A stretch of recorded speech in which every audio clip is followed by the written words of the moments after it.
Hi guys, आज हमारे school district CM school of excellence Hazaribagh में हमारे यहाँ उपस्थित सभी भाइयों बहनों एवं सभी टीचर को हार्दिक नमस्कार करते हुए आज मेरा ब्लॉग का शुरुआत हो रहा है। एक district CM school of excellence में इलेक्शन के प्रति हम लोग जागरूकता फैलाने के संबंध में अपने पेरेंट्स, अपने समाज इत्यादि। ये रहा मेरा स्कूल का व्यू, एडमिनिस्ट्रेटिव ब्लॉक।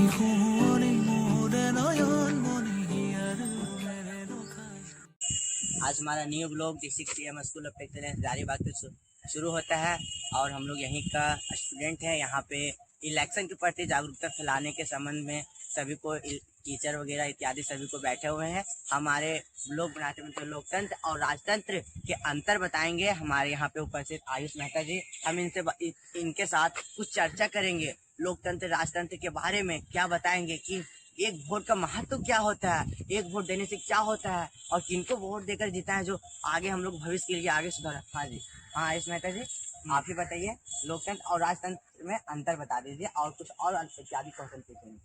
बहुत अच्छा क्वेश्चन है सुधाकर मेरा दोस्त है। Hi, I am Ayush Mehta from district CM school of excellence. इसका जो क्वेश्चन है वो है लोकतंत्र और राजतंत्र में अंतर। तो लोकतंत्र का जो अर्थ होता है वो है लोगों द्वारा शासन। तंत्र क्या कहता है? जनता के लिए और जनता के द्वारा। तो जो भी हमारे देश में जो शासन चलेगा वो जनता के प्रति ही चलेगा। जैसे कि हमारे जो देश में जो कानूनन व्यवस्था है वो है लोकतांत्रिक गणराज्य कानूनन व्यवस्था हमारे देश में चलता है। इसमें राज्य सरकार और केंद्र सरकार दोनों की साझेदारी होती है, दोनों आपस। ठीक है आयुष, आज लोकतंत्र के बारे में बहुत अच्छा डिफिनेशन बता चुके हैं। हमारे सभी मेरा वीडियो जहाँ तक जाएगा उसमें सब समझेंगे हमारे गांव भाई बहनों। आप राजतंत्र के भी बारे में बता दीजिए इसको। अंतर राजतंत्र का जो अर्थ होता है वो होता है राज यानी राजा के द्वारा, और तंत्र का जो अर्थ होता है शासन। इसका मतलब जो होता है राजा का शासन। इसका मतलब जो राजा शासन करेगा उसी के अनुसार हम लोग को चलना पड़ेगा। जैसे कि एक प्रजा है, कुछ उसमें दो लोगों के बीच आपस में लड़ाई हुई, राजा के पास ले गए, बट राजा जो बोलेगा वही आखिरी निर्णय होता है। लुई 16 ने कहा था, उसने कहा था हमारा कहा गया सब भी कानून है। तो राजा जो निर्णय देता है वो आखिरी निर्णय होता है। यानी कि अगर कुछ भी हुआ, राजा का जैसा मूड पे डिपेंड किया, अगर इसको फांसी देना है तो फांसी दे देता है। किसी को सूली पर लटकाना होता है तो कुछ नहीं सोचता है, डायरेक्ट सूली पर लटका देता है। बट अभी जो हमारे भारत देश में जो शासन व्यवस्था है वो ये शासन व्यवस्था नहीं है बल्कि लोकतांत्रिक शासन व्यवस्था है। बट इस पीरियड में, इस टाइम ऑफ पीरियड में जो अभी शासन चल रहा है, नेताओं का शासन, इसमें जो अंग्रेज आए थे हम लोग के ऊपर 200 साल राज किए, उन्होंने जितना सामान हमारे देश से ले गए उससे कई ज्यादा इन हमारे भारत देश को आजाद हुए 70 सालों में इन भ्रष्ट नेताओं ने जितना उससे कई गुना ज्यादा अधिक लूट लिया है हमारे देश को। तो मेरा ये कहना है कि अभी जो कानून का पर्व चल रहा है उसमें आप लोग अपना महत्वपूर्ण योगदान दें, अपना प्रतिनिधि सोच समझ करके चुने। आप ऐसा ना हो कि किसी को भी आप प्रतिनिधि चुन करके सरकार बना लें। जैसे कि पिछले बार हो गया, हमारे पूर्व मुख्यमंत्री हेमंत सोरेन, उन्होंने भी अच्छा काम किया बट वो अभी जेल में है। क्या फायदा हुआ ऐसे सरकार का?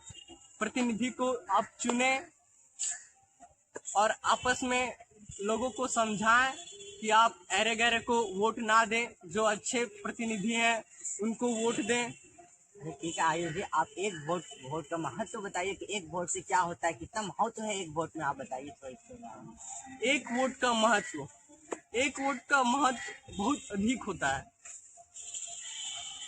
जो हार और जीत होता है ना सुधाकर, वो केवल एक वोट का अंतर ही होता है। एक वोट, आपका एक वोट आपका 5 साल का भविष्य बचा सकता है।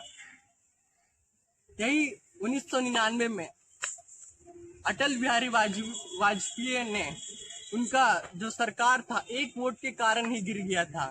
इसीलिए आपका जो एक वोट का महत्व है बहुत अधिक है।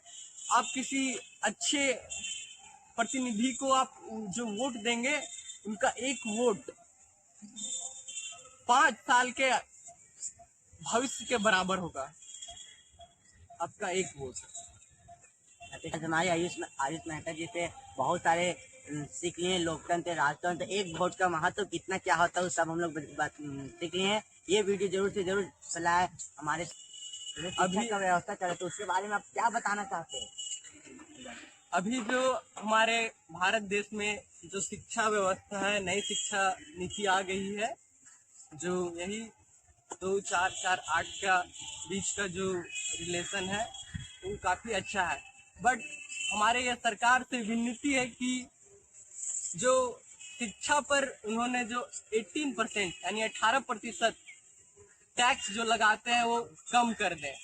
ये बहुत ही जरूरी सूचना है कि सरकार भी जाने कि शिक्षा पर टैक्स ना लगाएं। बहुत सारे देश हैं 2-4 जो कि शिक्षा पर बिल्कुल भी टैक्स नहीं लगाएं, फ्री एजुकेशन पॉलिसी है। तो हमें सरकार से विनती है कि हमारे भारत देश में भी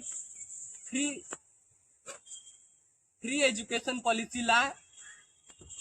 इस महंगाई के ज़माने में एक गरीब घर का बच्चा एक प्राइवेट स्कूल में नहीं जा सकता है, उस पर बहुत ज़्यादा, उसके पास उतना पैसा भी नहीं होता है कि वो अफोर्ड कर पाए। अपना घर भी सही से नहीं चला सकता, उतना गरीब बच्चा को प्राइवेट स्कूल कैसे जाके पढ़े। इस कारण से वो गरीब घर का बच्चा नहीं पढ़ पाता है। अगर गरीब अनपढ़ रहेगा तभी तो इन भेड़ बकरियों की तरह नेताओं के पीछे घूमेगा। और सब लोग जानते भी हैं कि यही गरीब अनपढ़ लोग इनका वोट बैंक है, जो धर्म और जात के नाम पर इन्हें वोट देते आए हैं। इसीलिए 1942 में अंबेडकर जी ने कहा था, एजुकेट एंड ऑर्गेनाइज। अगर जनता पढ़ लिख गई तो इन नेताओं के लिए बहुत समस्या हो जाएगा।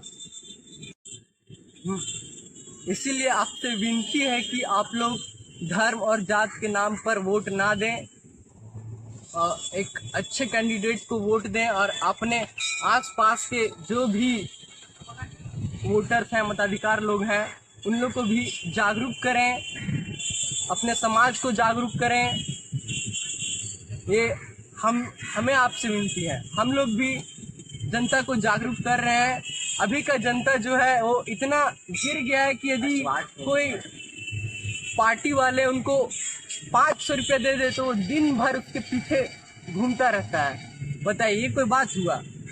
इसीलिए आप किसी के बस में ना आए, आप अपना वोट का मालिक खुद हैं। इसीलिए सोच समझ कर आप वोट दें, ताकि जो प्रतिनिधि सरकार बनेगा वो काम आपके लिए करेगा, ना कि वो खुद के लिए। धन्यवाद।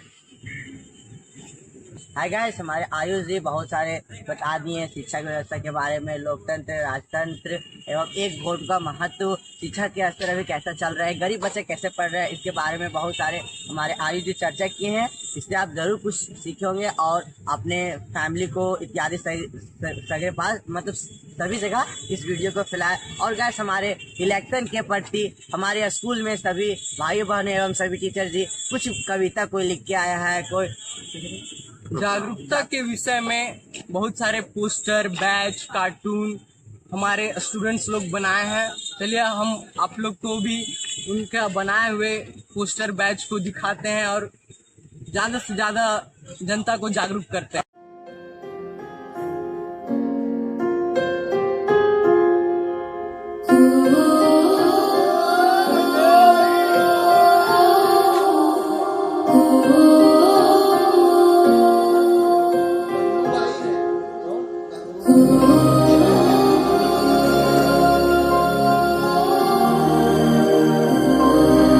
आप लोगों ने, हमारे स्टूडेंट्स ने कितनी मेहनत की है। उन्होंने पोस्टर बनाया, बैच बनाया, कहानियाँ लिखी, पोयम लिखे, थाउट लिखे, लोगों को जागरूक करने के लिए।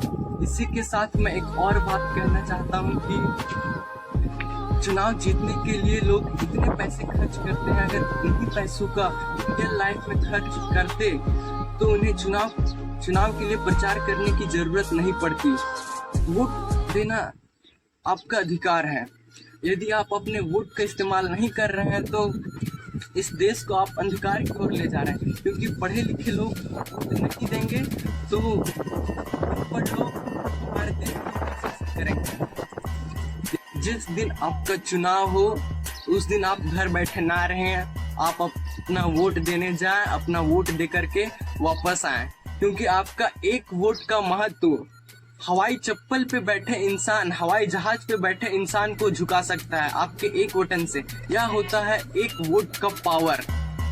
तो गाइस, अगर आप लोग को यह ब्लॉग अच्छा लगा तो लाइक करें, शेयर करें एंड सब्सक्राइब करें।